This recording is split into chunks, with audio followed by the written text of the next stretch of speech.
Can you give like your, elevator pitch or your Uber pitch, what you do and what specifically about Facebook ads that you've shed to the industry that's just been creating some of these amazing case studies? I've spent over $1 million a day. I launched the very first lead gen ad unit. I did the alpha for DPA. I did the alpha for Canvas ads, rest in peace. And then you realize you can spend even more, like you're underspending right now in that sense. And I've, installed system and process and built 7, 8, 9-figure businesses. At least 7 or 8 businesses I've taken from high 7 to low 9 over the last like 4 or 5 years.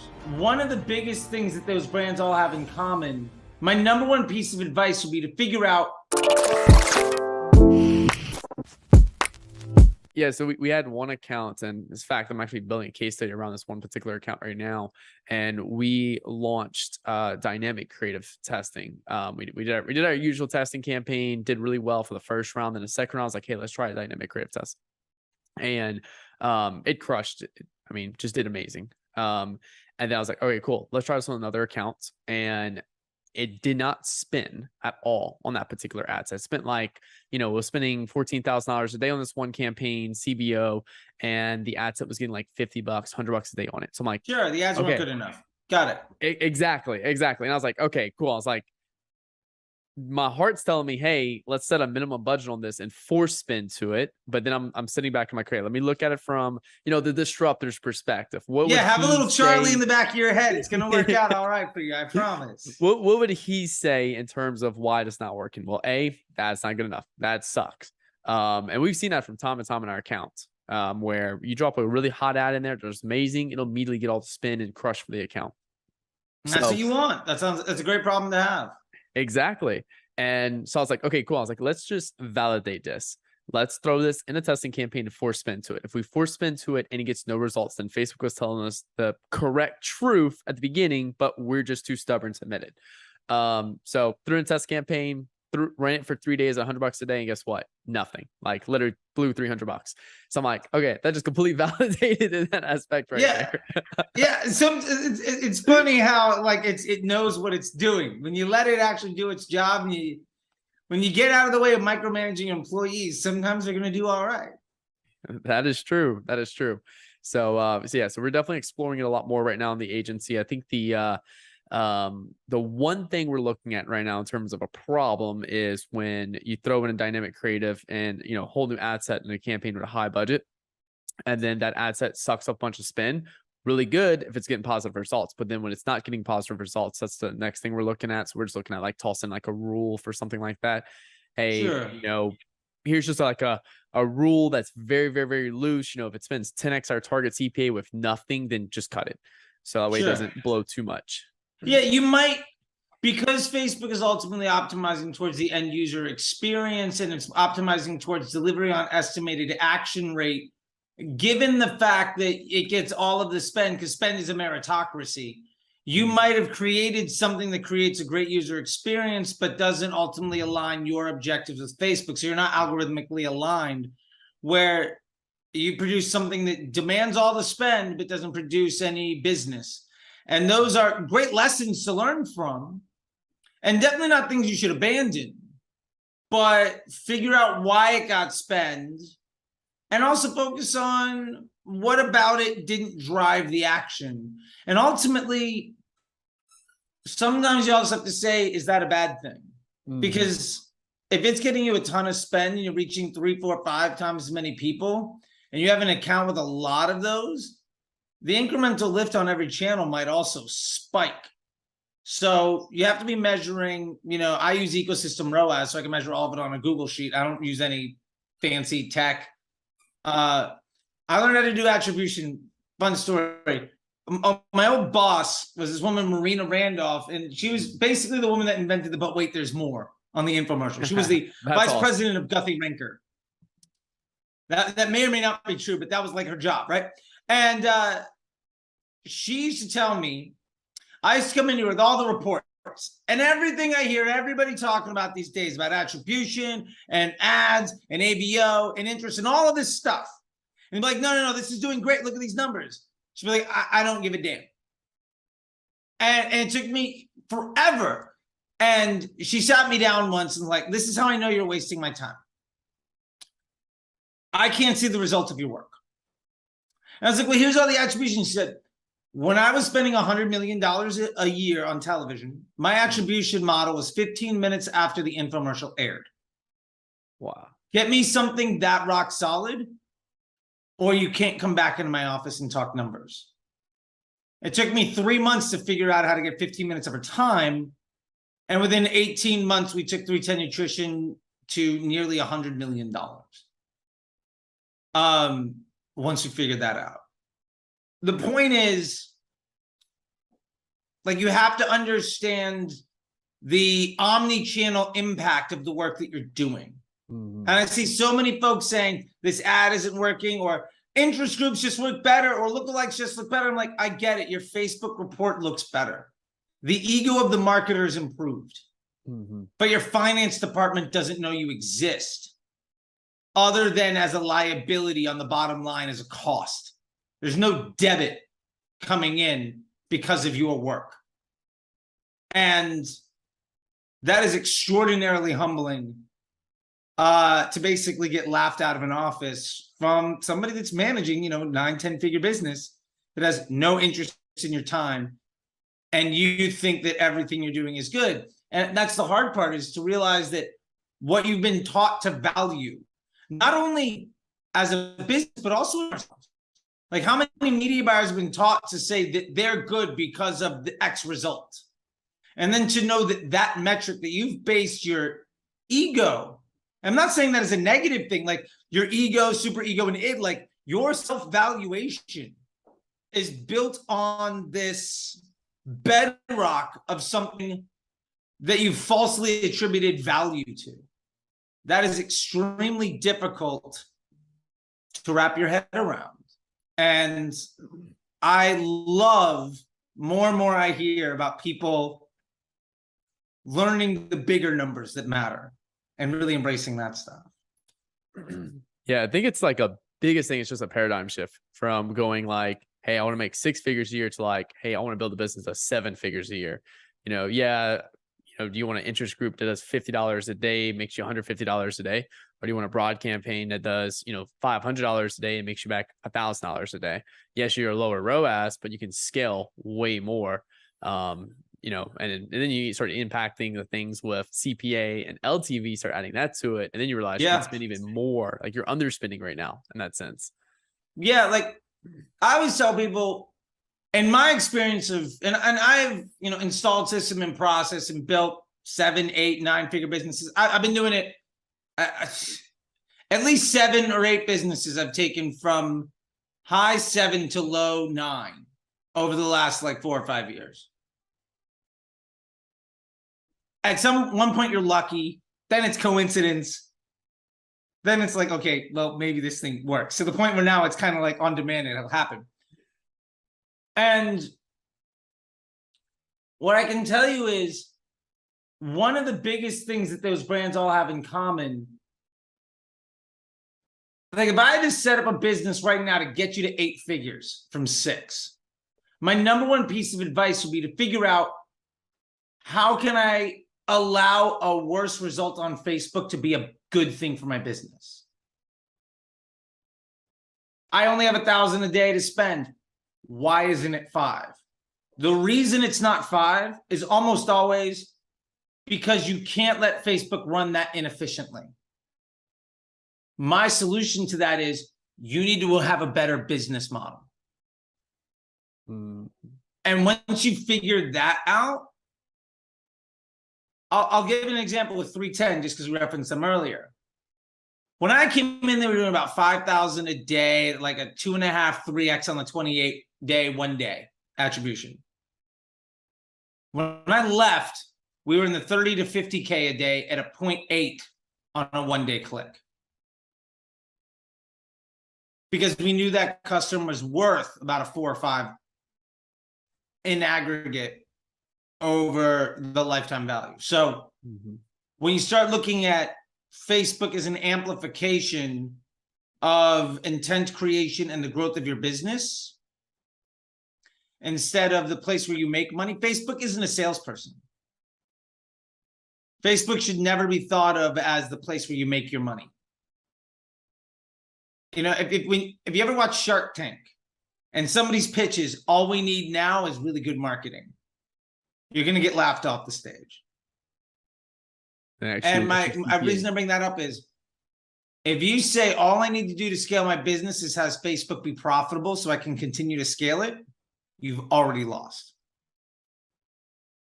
And so the point is figuring out all of that other stuff and then making Facebook as stable and predictable as possible so that you can amplify the volume of all of those other things. Like if you truly want to get better conversion rate optimization on your landing page, you sure as hell better not be running more than broad as an audience.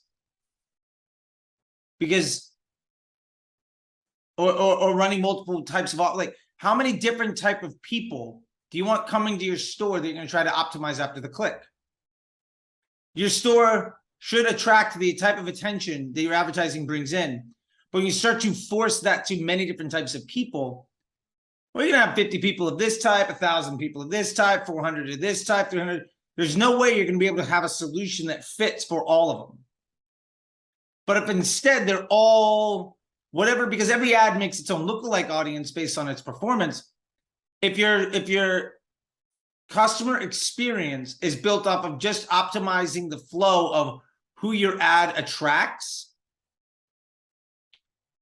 and your ads are built around a sustainable, like just whatever works, just getting attention, showing the product, overcoming objections, all of that stuff, then your ability to make CRO is going to improve. Your ability to test LTV is going to improve because every customer more or less looks and feels the same. They all have the same customer experience before the journey. So figuring out how to improve LTV by 20, 30, 50%, it's going to go way up because everybody's the same.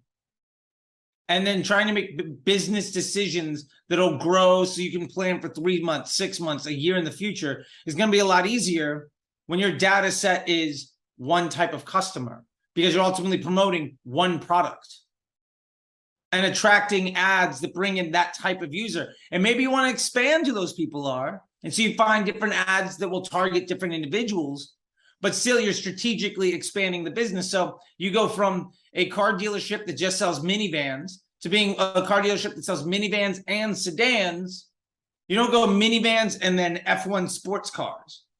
There's no vertical integration. That doesn't make any sense.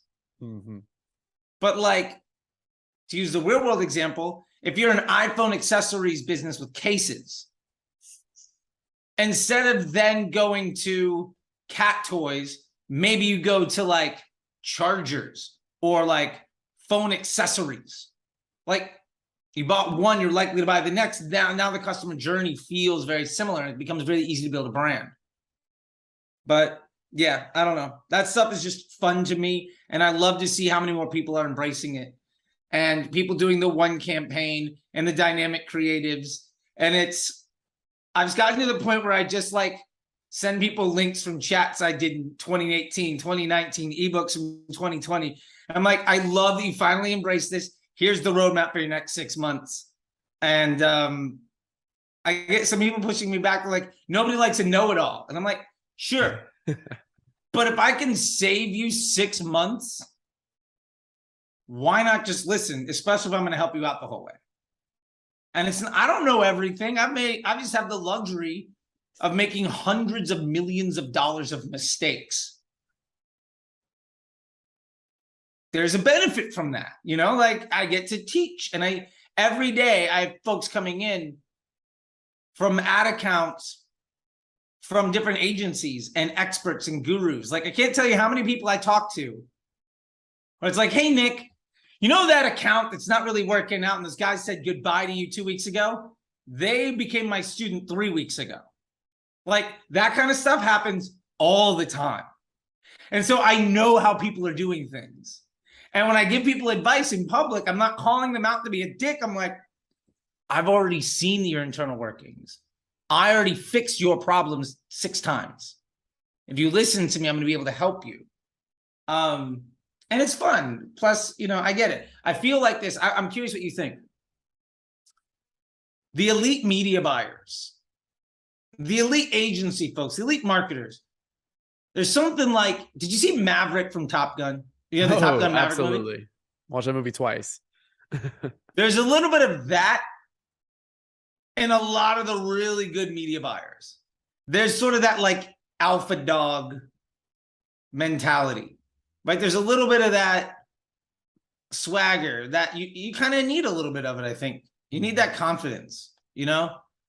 And so I'll gladly be Maverick with the new class and just trying to help people out. It's not that I'm trying to be a dick. I'm just trying to let you know, you think you can't, you need 3 minutes 15. I can do it in 2:18 every time. I'll knock it in. I'll do that run in under 2 minutes 30. Like, I'll just show you the way. And then all of a sudden you can do it, you know? Like and I'll reference this, for 2,500 years, nobody could run a mile, or 2,200 years since it was defined, from like the Greek warrior running to the city of Marathon, and that distance being calculated. For 2,200 years, nobody could do it under 4 minutes. In the 30s, a scientist / like part-time athlete in the rain on a windy day did it in 3 minutes and 59 seconds. It took 48 days for somebody else to do it. You just need somebody to show you that it exists and it can work, and then all the floodgates open. And I don't know. I enjoy talking about this stuff. I don't even remember where we started. I feel like I completely derailed this. I apologize. Well, it's in a good direction. And there's definitely some people right now that I know are watching this are like, Nick, who the hell did you bring on the channel? So, Charlie, I know there's a good 50% of our viewers that know you, watch your channel, consume some of your stuff. Some people I've sent your way, and they're like, dude, Nick, thank you for sending me to Charlie. Like, I've been seeing the stuff you talk about broad. I went to Charlie, learned more about broad. Now it's like exponentially growing my results with Facebook. But, for those who don't know you, Charlie, can you give like your, elevator pitch or your Uber pitch of Sure. what you do, and what specifically about Facebook guys that you've shed to the industry that's just been creating some of these amazing case studies? Yeah, I mean, I've been around the Facebook game since before there was a pixel. I remember when conversion campaigns were invented, which, by the way, was 10 times the tragedy that iOS 14 was supposed to be. And my clients have been mom and pop shops spending $50, $100 a month, to CBS, Nissan, Apple, Progressive Insurance, MGM, New Balance. I brought brands to market. I've been around the game for a long, long time. I've developed 6, 7, 8, 9-figure brands. I've spent over $1 million a day. I launched the very first lead gen ad unit. I did the alpha for DPA. I did the alpha for Canvas ads, rest in peace. And I was there for the development of the Power 5 in the original Facebook Disruptor group. And so I kind of helped write the manual on how to do creative testing and use CBO with advanced matching to scale to $100 million for brands. And over the last several years, I went from training agencies and working in-house as an employee at businesses to training media buyers, brands, and agencies at a direct level to teach them the operations, standard operating procedures, and the architecture and the repeatable systems and process for projectable and scalable results that you can trust. I just thoroughly enjoy this stuff. I know it intimately because I helped build a lot of it. And I like I think I said before, I've made a couple $100 million in mistakes. And now every single day I get to talk to people from around the world where I'm in their ad accounts solving their problems. And my biggest focus is to help people be more successful, to be less stressed, and to ultimately create jobs and opportunity, confidence, and freedom for folks. And that is a blessing that I can have because I have been there. I'm a recovered junkie. I got about 10 years clean.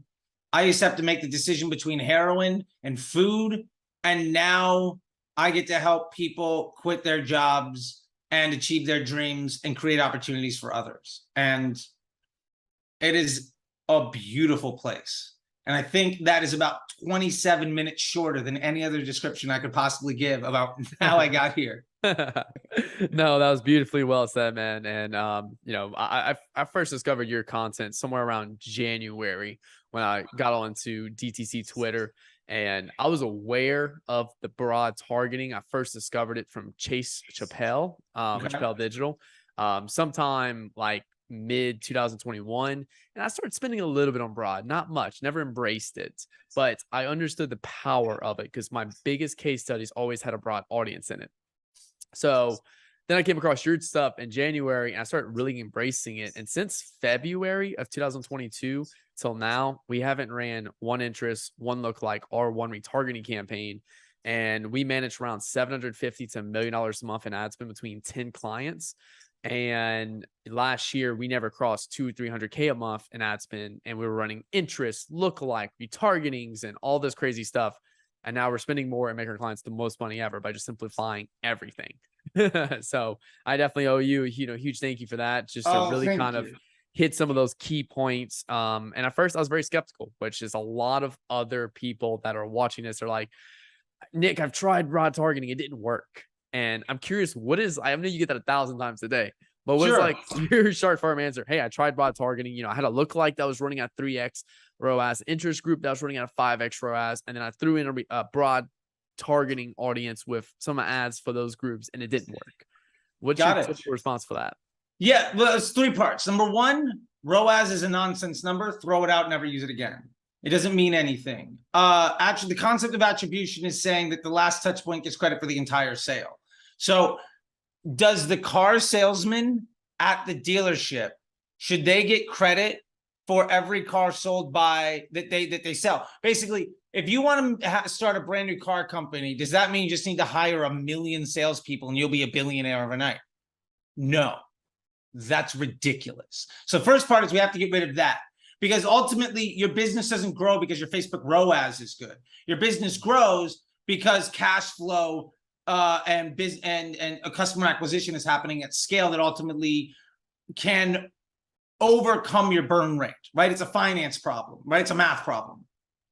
So first off, the analysis of what's working, what's not working needs to be changed. Second, part of the reason when you're running lookalikes and interest targeting and broad, why lookalikes and the interest groups work better is because they're stealing what the broad could do. The broad doesn't have the opportunity of making those touch points. So if you've got a 200 million person audience, or maybe you're in like Italy and it's like 17 million or something like that.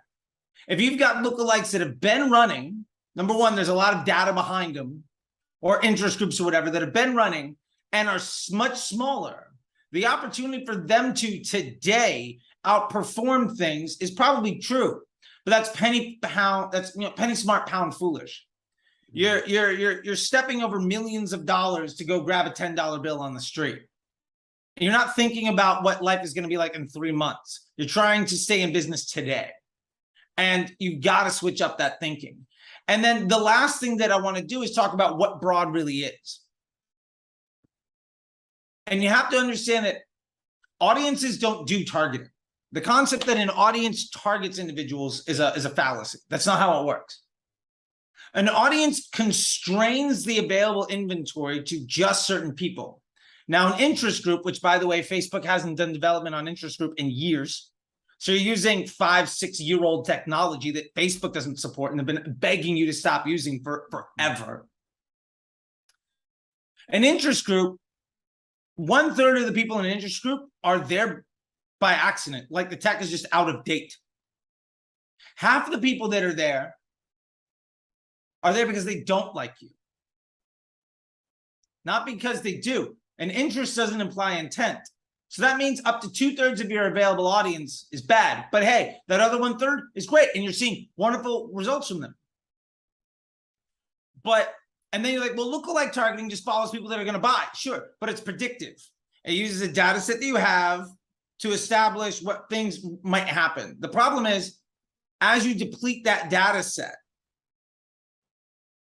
you're getting a smaller, if it takes you 1,000 impressions or 20,000 or 100,000 impressions to drive a sale, and say you reach 50,000 people, one person buys, which isn't terribly uncommon with CPMs. Let's say it's 5,000 people, 3,000 people to get somebody to buy. 3,000 people, $20 CPM, $60 CPA. Let's say it's 3,000 people. The quality of that lookalike after several weeks is going to continue to deplete because you're running out of new people. So you're making a copy of a copy based on lower quality data over and over again. So it's like a VHS of a VHS of a VHS to the point where it stops working. So audiences don't do targeting. They restrict the available inventory to a certain spot. Now, the real truth is ads do the targeting. And I'll give a very quick example on this. If you send out an ad and it reaches 1,000 people, 500 people liked it, 500 people didn't. When that ad goes out to the next 1,000 people, do you think that Facebook will try to comprise that 1,000 people who are more like the 500 that received it positively, especially if somebody clicked on it or watched it or commented on it? Of course.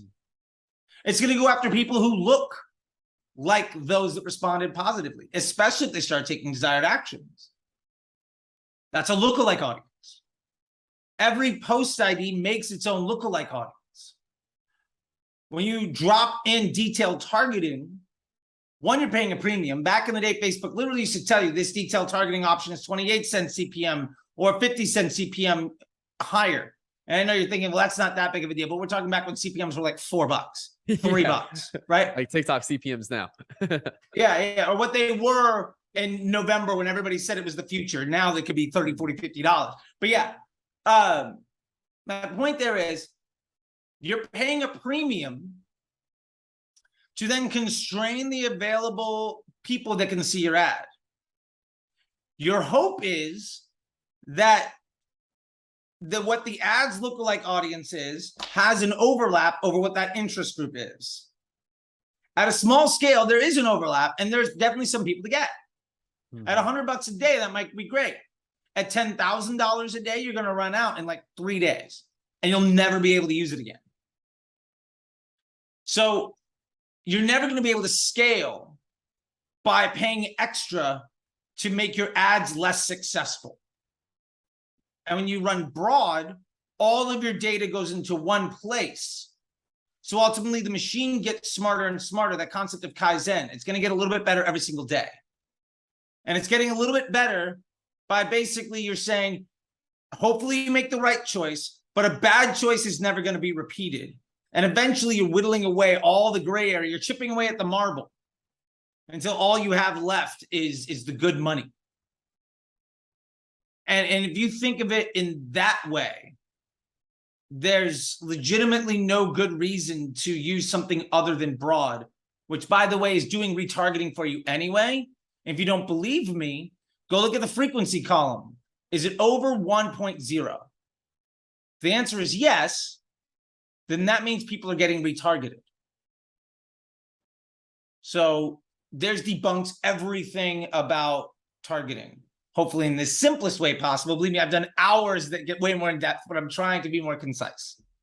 Yeah, no, you hit it straight on that. And another way too, for the retargeting side. Yeah, it looks cool with a second campaign, $50 spin with, a $500 in revenue. Yeah, you have a 10x ROAS, but then your main campaign is making $1,000. They had $2,000 or $3,000 a day in revenue. It's like, it's a small portion of revenue, and your main campaign would have done it anyway without that retargeting ad set. So sure, it's just like that mental compartment that people are making around retargeting and like prospecting separately. And even on top of that, does that extra $500 show up actually in your cash register as an extra $500? Probably not. Maybe it shows up an extra $120. But if you send out an email and somebody opens it and clicks on something and then searches on Google, lands on something, and later that day gets served an ad and buys, maybe you needed all those touch points, but Google and email is also going to get credit for the revenue. And what if that situation's reversed? What if they see your ad and then open an email from you? That ad, if you have view through, is going to get credit.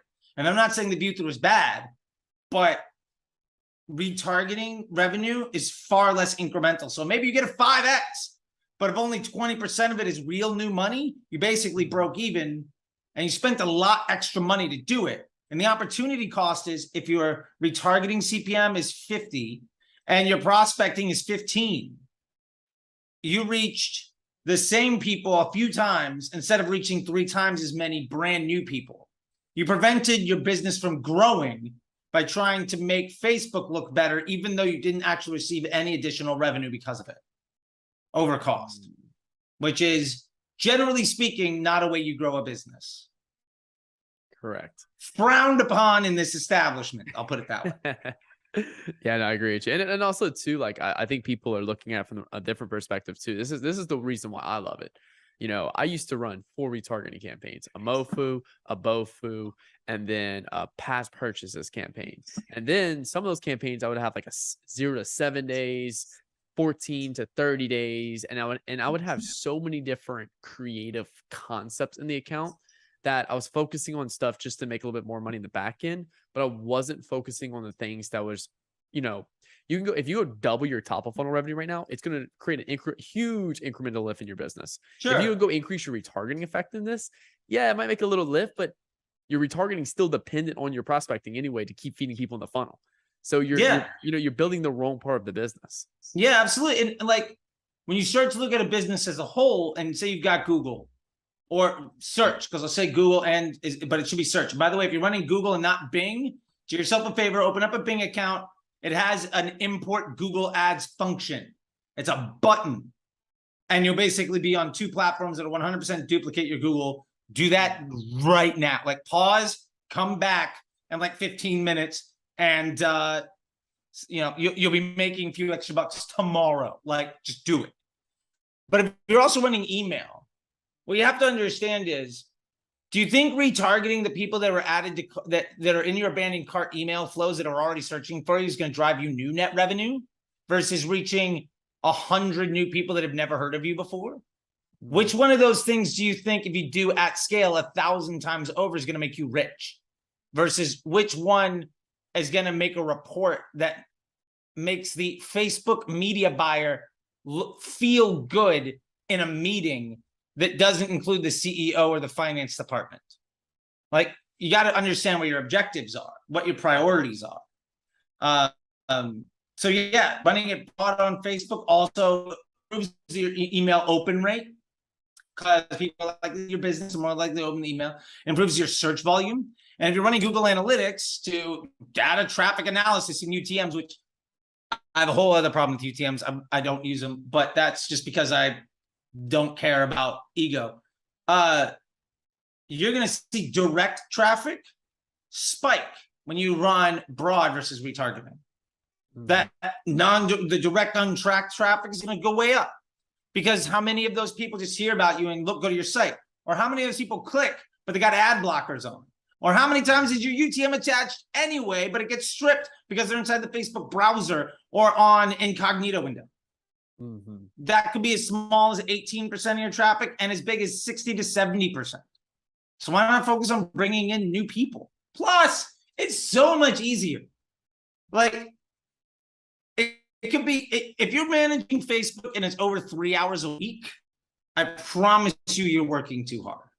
Like, I'm an equity partner in a business, women's clothing business.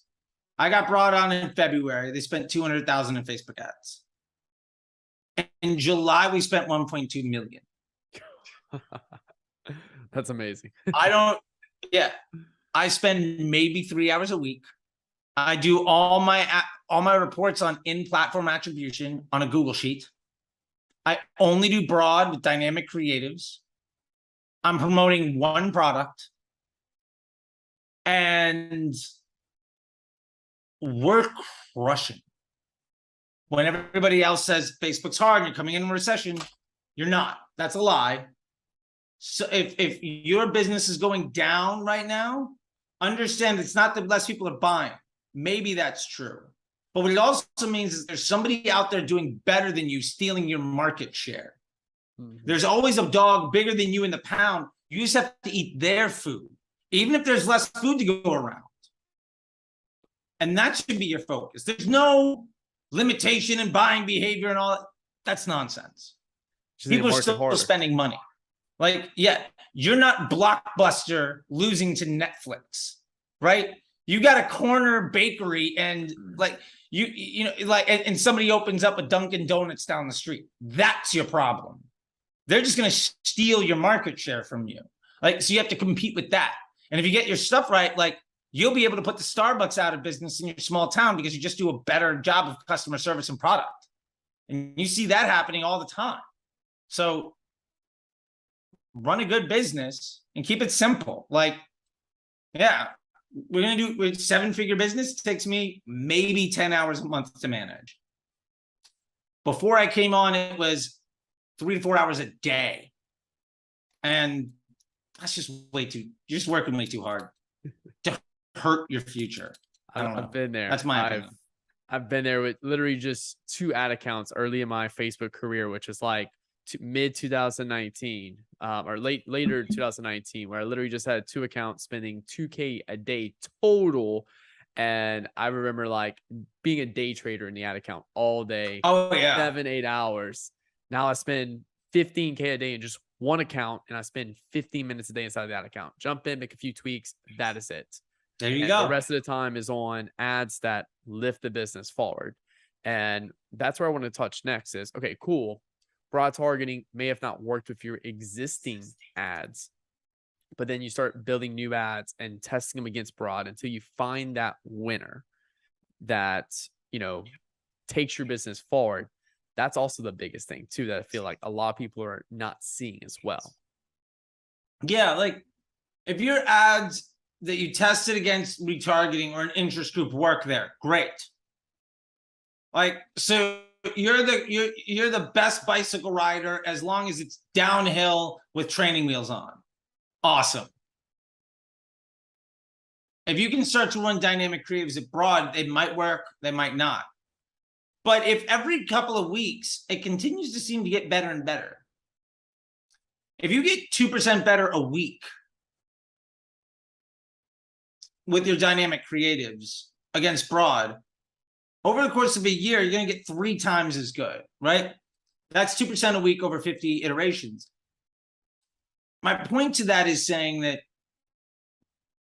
maybe it's not working right now, but if you continue to invest in it, it's probably better than the worst option you have. So if you start to remove, if you think of it as cost averaging with your investment portfolio, and dynamic creative at broad is 9th out of 12 options, well, it's better than 3. So give it the budget of 10, of 12, 11, and 10, and it'll get better.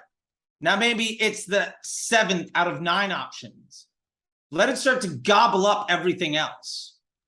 It's not going to be better on day 1, but give it a couple of months, and the best day you've ever had will be the worst day that you face when times are super dark. And that's what you have to think about is business is not about turnkey solutions that work and scale immediately. It's about investing in long-term relationships and scalable solutions. And none of that stuff is an overnight success. It takes an investment. And if you're not willing to make that investment, then understand that you are going down this flywheel that ultimately you're going to have to work a little bit harder to get better. You're going to have to do a little bit worse because your costs are going to continue to rise because you're disrespecting the algorithm. So you're going to continue raising your CPMs. By the way, for those of you that haven't seen your CPMs drop in the last 2 years, you're doing Facebook wrong.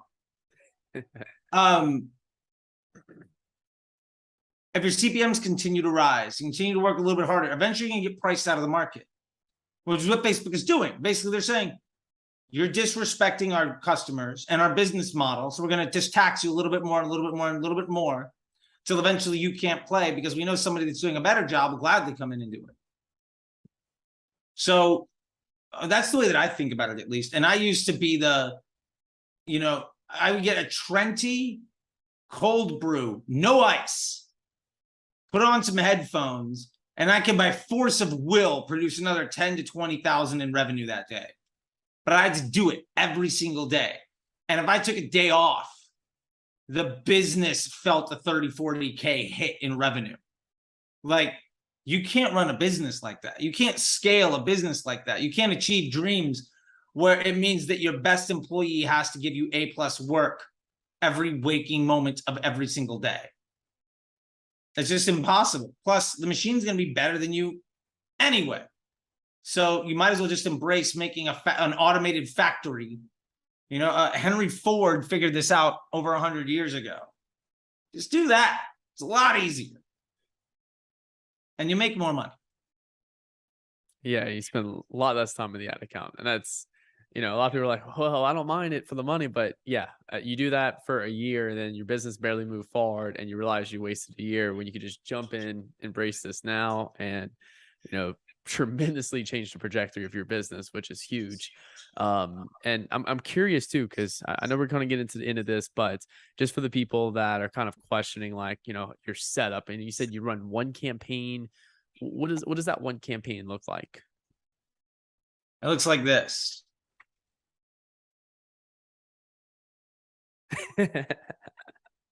There's no one in this is how you make right this that could show their whole ad account structure on a post-it note. Yeah, this is how I spend $1 million a month on Facebook. One ad set that has your best post IDs, 1 to 2 dynamic creatives whose sole job is to produce ad sets that cost average to improve the efficiency of that winners. When you improve your efficiency, let's do some quick math. If your goal is to get to a $50 cost per, and you get it down to a $45 cost per, you could immediately invest 10% more at a complete loss with no additional revenue. And you're still better than your target. Now, odds are you're not going to see no additional revenue. Right? Maybe you increase it by 10 and it goes to like $46. Great, do it again. Maybe it goes to like 47. Great, do it again. Maybe it goes to like 48. You let it sit, it gets a little bit smarter, it starts to work its way back down to 46, 47. It's about profitable scaling margin. Understand, beat your objective, and then invest into the margin and put some of that money in your back pocket so that ultimately, I look at growing a business with what I call a total loss investment. How much money can I dump into this with zero earnings and I'm still okay? Because even if I get nothing attributed to a Facebook sale, my search volume is going to go up. I'm going to get more people signing up for an email list. And if you can't make money on the back of that, you probably shouldn't be in business anyway. And so, yeah, that's all you need. How long should you be running the test for? Until they're done. Do you think the Gregorian calendar has any impact on how mathematics work for the scientific method? Do you think Isaac Newton or Madame Curie running the scientific method gave a damn about how Romans wanted to account for the rising and the setting of the sun? No. Doesn't matter. I launch my test once a week. I don't care. Is it done? I don't know. Well, then it shouldn't be over. And the way you know that your test is over is the result predictable? Can you say, I know for a fact I'm going to end here? If the answer is no, well, then the test isn't finished. You have no confidence. So ultimately, it's about setting yourself up to make binary high confidence decision. Is it better? Yes or no? If the answer is I don't know, well, then your test isn't over. And when the answer is yes, great. Put it into your winners campaign. Get rid of the worst option. Cost average down. And you run that process over and over again. It's going to be really hard to be unsuccessful when every week you're getting a little bit better. Like, if that doesn't help you, I don't know what to say. Like, then Facebook's done its job. And when you focus that on one offer and you do something very well, you're gonna be it's extremely difficult to be unsuccessful.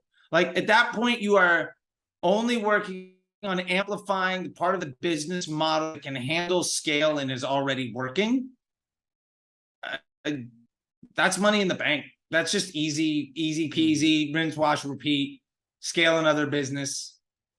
Like that stuff is, when you get it down to that simple, like I said, I got it on a sticky note. I got my entire account structure down on what is effectively a not very elaborate Etch-a-Sketch. If it's more complicated than that, you're probably doing it wrong. My golden rule is, if your solution to the problem is to make things more complicated, it's the wrong solution. That's true about 98% of the time. There's every now and again you got to be more complicated. It's not a goal. It's not perfect. That is good though, because simplicity scales. That's my biggest thing. And our old account structure, we can never really go after 3-4 clients without having to have multiple media buyers or agency or something like that, just simply because it's so fucking it's so like complicated to the point where like it takes a lot of time. When you have a very simple ad account structure, one, you're also going to see more consistency with Facebook, which is also the biggest thing we noticed. We don't have to be in the account every day, and with huge ups and downs in the account, we have a pretty consistent flow of results on a daily basis. And then two, it's simple. It's literally anyone. We can hire someone really quickly, teach them it, and they can immediately implement it in that sense right there. And then we also focus on what you can control, which is exactly goes back to your dynamic creative test and everything, and building better ads that move the business forward on a weekly basis. And I know for you can attest to this as well, that usually when you hit huge breakthroughs and spend is due to a better ad as well. Like part of that 2 million to 1.2 million was investing in consumer psychology and working on our business flow, and resulted in an ad that spent $2 million. And I've shown that ad. I've broken it down. Dara Denny did like a dive into it. I've seen it. And she was like, submit me your ads. And I did it. And I was like, here's the receipts. Here's a screenshot of the thing. And she's like, okay, Charlie, bring in the heat. Let's check it out. And by the end, she's like, okay, this is wow. And this is good. I like it. And I would say, if you're going to invest your time and energy, spend it working with someone like Sarah Levinger on your consumer psychology, or Glenn Rudin on brand positioning. That's going to move the needle 1,000x more than an audience or bidding model ever will. And it'll do so in a sustainable fashion that will create long-term cash flow and growth. Otherwise, you're playing the lottery. And you might get lucky today, but if you've ever gone to Vegas and hung out at the craps table, eventually you're going to leave broke. Like you can't win. Like you don't just make more money the longer you sit at the table. That's not how it works. Like Hold'em, no limit Hold'em poker, sure. If you're better than somebody, you're going to win. But it's roulette, right? No matter what you do, there's still those 2 green spots that are going to screw you over on the numbers at large. And like, you're not going to be able to account for it. You can't, the house will win. So you got to figure out how to be the casino. And that's my biggest effort, is like, I'd rather own the tables and just take all of the money than try to get rich a couple days here, a couple days there, and eventually lose it all trying to get rich on the next day, because you will lose. Yeah, no, I think that's the biggest takeaway from this is, it's I've talked to a lot of people that follow this channel come from drop shipping backgrounds, and that's a whole nother video right there. Sure. We can go alone and talk about that, but it's like, hey, well, Nick, what if I just find one product, one creative, and one interest group that works well? I could just scale it up over the next like 3 months. I'm like, cool, but that's a 3-month business. Do you want to build a 3-month business, or a 3 to 5 year business, or even 30 to 50 year business? 2 complete different foundations you want to build on, and how long and how wealthy you want to achieve. Right there as well. And by the way, if you're in the drop shipping world, my number one piece of advice to you is product testing your emails for vertically integrated products, and then build LTV off of your customers. I can't tell you how many that's basically building a brand, right? I've done it with, like, back in the day, it was a stress cat. It was called squishycats.com. I think the site is still up. I got out of that business forever ago. But it was a phone case. And then we used emails to see what other cat-related phone accessory people might want to buy. One of them is a Smash. What do? We took that revenue from the smash, dropped half of it into Facebook ads to try to sell that product. Eventually broke even on that second product. And then it became the next thing. And then we did product testing in the emails for those buyers. What are they going to buy next? We sold to the same people 3, 4, 5 times. And every time it was a vertically integrated phone accessory cat related product. And we built a brand that was just purely drop shipped. And all we did, our Facebook ad dollars came from 50% of revenue from email product testing. And we didn't have to buy anything. We didn't spend a single dollar testing products, none of it. And for that matter, big shout out to Liquid Death's amazing print on demand and drop shipping model. I love them. They did amazing. Like, you buy one, like you go to their website and sign up, and you're now on their like print on demand store, which is crazy. Like every day I get an email of like, this is a fun shirt or this is a fun thing. And it takes like 4 weeks to get there. I forget about it. It shows up. I'm like, this is awesome. But they're the best print on demand business I know right now. And I'll like the fact that we're talking about a canned water company running the best drop ship like print on demand business is wild, but it tells you just how smart they are. They know their audience very well. Yeah, and I love that nobody knows who's behind that business too. Like nobody's come out like I'm a CMO of Liquid Death. No, like that doesn't exist on Twitter. That person is not talking in public, which I think only amplifies the cool. Yeah, I can't wait to see that guy come out. That'll be interesting to hear a little bit more about him. I'm sure he'll be on an Ed Milet interview soon. Oh yeah. So, well, cool, Charlie. Well, look, man, we're running out of time. I think this was definitely gave our audience a lot more to learn a little bit more about broad targeting as well. Got to learn a little bit more about you as well too. And they've probably been, I know we see people in the comments below my videos. They're like, hey man, just start following Charlie, thank you. And then like another person, who's Charlie? So guys, this is Charlie. Definitely want to give him a follow. What social media platforms people should follow you on? Anyone you're at, I'm putting content there several times a day. It's at CT the Disruptor on on Twitter, TikTok, Instagram, Pinterest, YouTube, LinkedIn, Facebook. If you're there, I'm there. If you don't see me there, let me know, and I'll make sure to spam it several times a day with content better than other people are selling. And it'll all be free. If you want to know what the people that are going to sell you the people that sell you advice right now, if you want to know what they're going to sell you in 3 years, you can follow me for free today. That's my cocky statement. That is my like whatever. I'll throw the London broil on the countertop. But that's been right since about 2017. Going back to Tim Bird's Cloud CBO, which was just basically my bucket-based CBO case study before the development of the Power 5. This is 2018 maybe. That's generally I'm a couple years ahead. And I love that everybody's embracing broad, because I got made fun of from 2018, 2019, 2020, 2021. Now most people are like, this broad thing seems to be working out. Like, I don't know what it is, but it's starting to work. I'm like, just do things the right way. You'll be all right. Give me a follow. I love it. If you have any things you'd like to know or like make me talk about, let me know.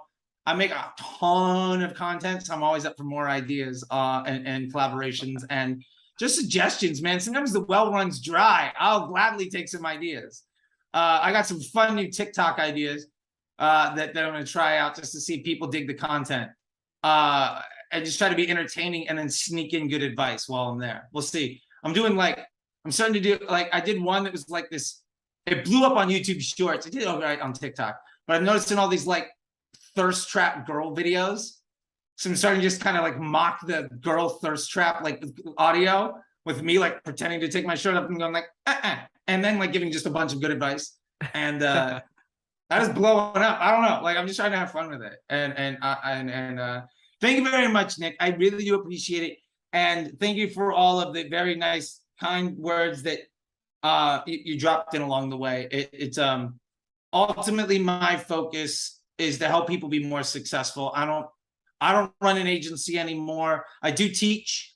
I do have things. You can check it out. Disruptor School, FacebookDisruptor.com, Facebook Ads MBA program, all that fun stuff. But I think that you shouldn't trust any stranger on the internet at all. But if you're noticing all the people that you take the advice from all seem to quote the same person, maybe start following what that person has to say. And you can skip the line a little bit, and then hire these other, you'll know who to hire to help you, because they know that you're there and you guys are aligned in how you feel. And hey, just more money in the pockets of folks, more confidence and freedom, more smiles on people's faces. That's a good day for me. Absolutely, man. Well, look, I appreciate you coming on board. I know everyone took massive value from this video. Guys, if you have questions, drop in the comments below. Also, to hit him up on Twitter as well, too. I know he's pretty active as well, on Twitter as well, too. So feel free to reach out to him on there as well.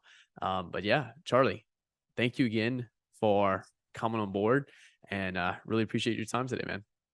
Thank you, man. I'm excited. This was great. And yeah, this will be until next time. And blow up the comments. Like, I'd love to do a mailbag show of all your followers, and just like, Tim in Arkansas says this, Lisa in Pacoima needs an answer to this question. You know, Stacy in Albuquerque, and all I know about Albuquerque is that Bugs Bunny should have taken a left there. So like, teach me something too. We'll have a good time. Hey guys, drop a bunch of comments below, and then yeah, maybe we can do a part 3, part 2 for my part 1 for my channel, but we've already done a video together on Charlie's Twitter as well. But yeah, we can do kind of a part 3 to this with everyone's comments below. Y'all just hammer them below, and